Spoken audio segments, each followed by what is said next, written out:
Prepare yourself for an unforgettable experience as we delve into 3 tales that will make your heart race and leave you looking over your shoulder. These aren't just stories, they are gateways to a world where the ordinary turns extraordinary and the shadows whisper secrets. From eerie encounters in backyards to unsettling events during festive celebrations, each story weaves a web of intrigue and fear that you won't be able to escape. Hit the play button if you dare and step into a world where the line between reality and terror is hauntingly blurred. Don't forget to like, share, and subscribe for more bone-chilling adventures. Are you ready to face the unknown? Euros, let the terror begin.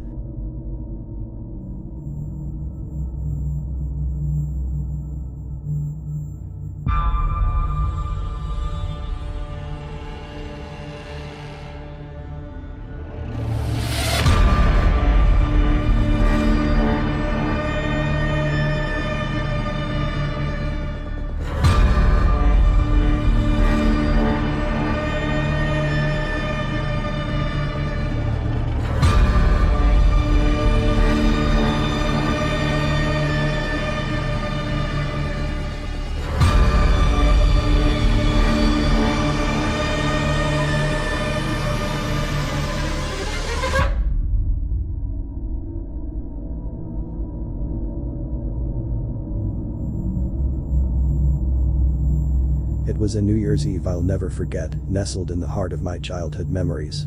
I was around 9 years old, living in a cozy suburban home with my family, my parents, 2 sisters, and our old, snoozing dog Rufus.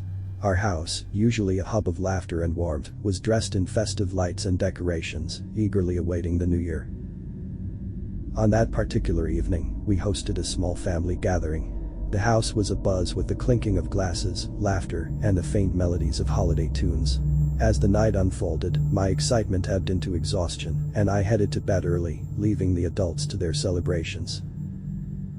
Tucked in my bed, I drifted into sleep but was soon stirred by a peculiar sound.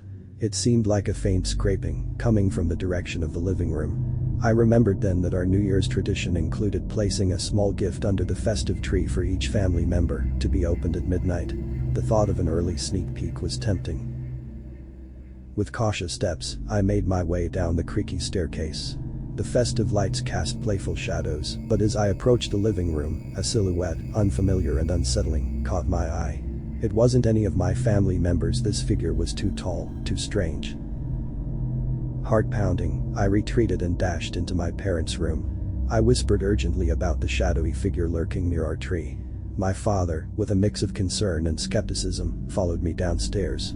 We found the living room empty, but the back door was ajar, letting in the chilly winter air. The police arrived promptly, sweeping through our home and yard with their flashlights piercing the dark. They found no one but noticed footprints in the snow, leading away from our house. We learned that the intruder had not taken anything, perhaps the sound of our return had scared them off. The rest of the night was restless. My parents assured us it was just a curious passerby, but the incident lingered in my mind like a cold shadow.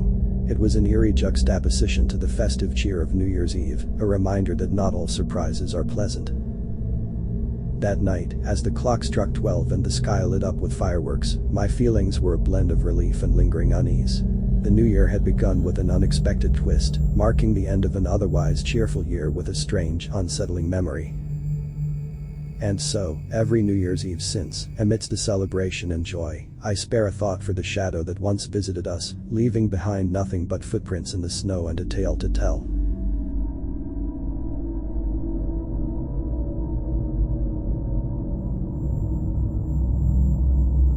It was a frigid December evening. Just a few days before Christmas. I found myself amidst the holiday rush, navigating the crowded streets of downtown, on a mission to finish my holiday shopping. The city was aglow with festive lights, and the air was filled with the sound of distant carolers and the hustle of last-minute shoppers. I had decided to shop alone, wandering from store to store, my arms gradually filling with bags of gifts for family and friends. As the night grew darker and the crowds began to thin, I felt a sense of accomplishment mixed with exhaustion. It was time to head home. I started back, making my way through the dimly lit streets, my thoughts preoccupied with holiday plans. It was then that my phone buzzed with an incoming call. Glancing at the screen, I didn't recognize the number and chose to ignore it.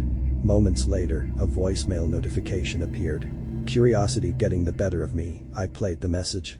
A deep, unfamiliar voice echoed through the phone. "I see you walking. You should have picked up." A chill ran down my spine. I looked around, but the street was mostly empty, save for a few distant figures hurrying in the cold. Trying to shrug it off as a prank, I quickened my pace, but the unease lingered. I had walked several blocks when I realized that a car was slowly trailing me. Every turn I took, it seemed to follow at a discreet distance. My heart raced as I weighed my options. Remembering advice I had once heard, I decided not to let this potential follower to my home. With trembling hands, I pulled out my phone and hastily typed in a request for the nearest police station. The directions led me down a series of turns, and as I approached the station, I noticed the car had disappeared. Relieved but still shaken, I walked into the station and explained the situation to the officers. After a brief wait, feeling a bit more secure, I left the station and resumed my journey home, constantly looking over my shoulder. The streets were quieter now, the festive cheer overshadowed by my growing anxiety. As I approached my house, my phone rang again. It was the same number. This time, against my better judgment, I answered. The voice, cold and menacing, said, "You're almost home. I know where you live." I froze, panic setting in. Then, headlights turned into my street, casting long shadows on the snow. I bolted, racing towards my house, fumbling with my keys at the door. As I locked myself in, the car pulled up outside. Through the window, I saw a figure step out and walk slowly towards my door. He knocked softly, a stark contrast to the pounding of my heart. I didn't respond, instead calling the police, my eyes fixed on the shadowy figure outside. He lingered there, his intentions unclear, until the sound of sirens filled the air. The police arrived promptly, questioning the man and eventually escorting him away. That night, as I sat in the safety of my home, the joy of the holiday season felt distant and tainted. The man's motives remained a mystery, and the experience left me wary of the shadows that lurk within the festive lights of the city. It was a stark reminder that not all who wander the streets during the holidays bear goodwill.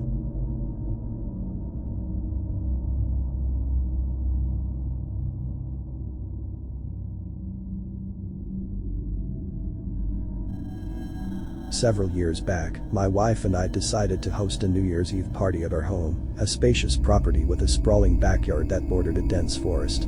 Our house, adorned with festive decorations, was prepared to welcome around 20 friends and family members for the celebration. The evening began joyfully, with guests arriving around 7 p.m. The atmosphere was filled with laughter and the clinking of glasses, as we all eagerly anticipated the countdown to the new year. Amidst the festivities, around 8:30 p.m., one of my friends, who had just arrived, pulled me aside with a concerned expression.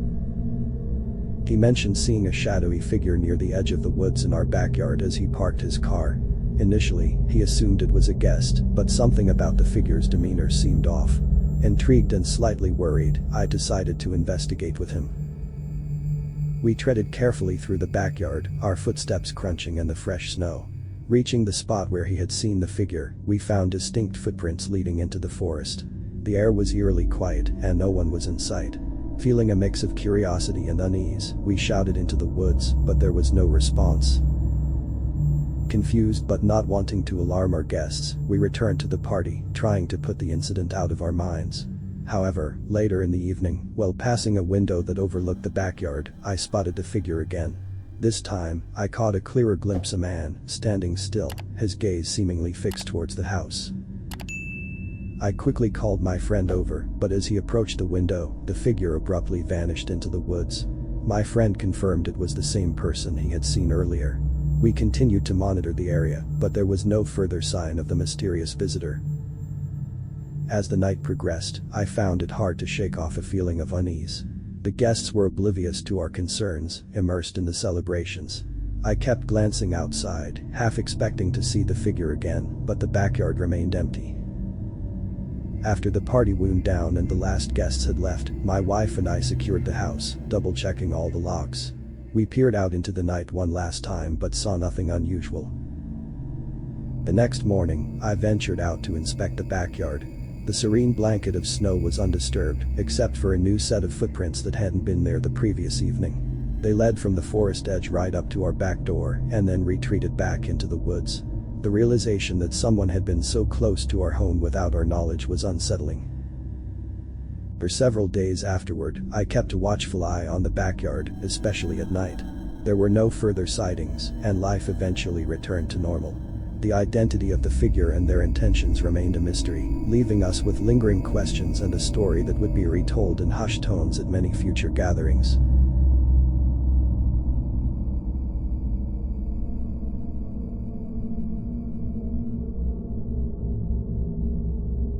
Prepare yourself for an unforgettable experience as we delve into 3 tales that will make your heart race and leave you looking over your shoulder. These aren't just stories, they are gateways to a world where the ordinary turns extraordinary and the shadows whisper secrets. From eerie encounters in backyards to unsettling events during festive celebrations, each story weaves a web of intrigue and fear that you won't be able to escape. Hit the play button if you dare and step into a world where the line between reality and terror is hauntingly blurred. Don't forget to like, share, and subscribe for more bone-chilling adventures. Are you ready to face the unknown? Euros, let the terror begin.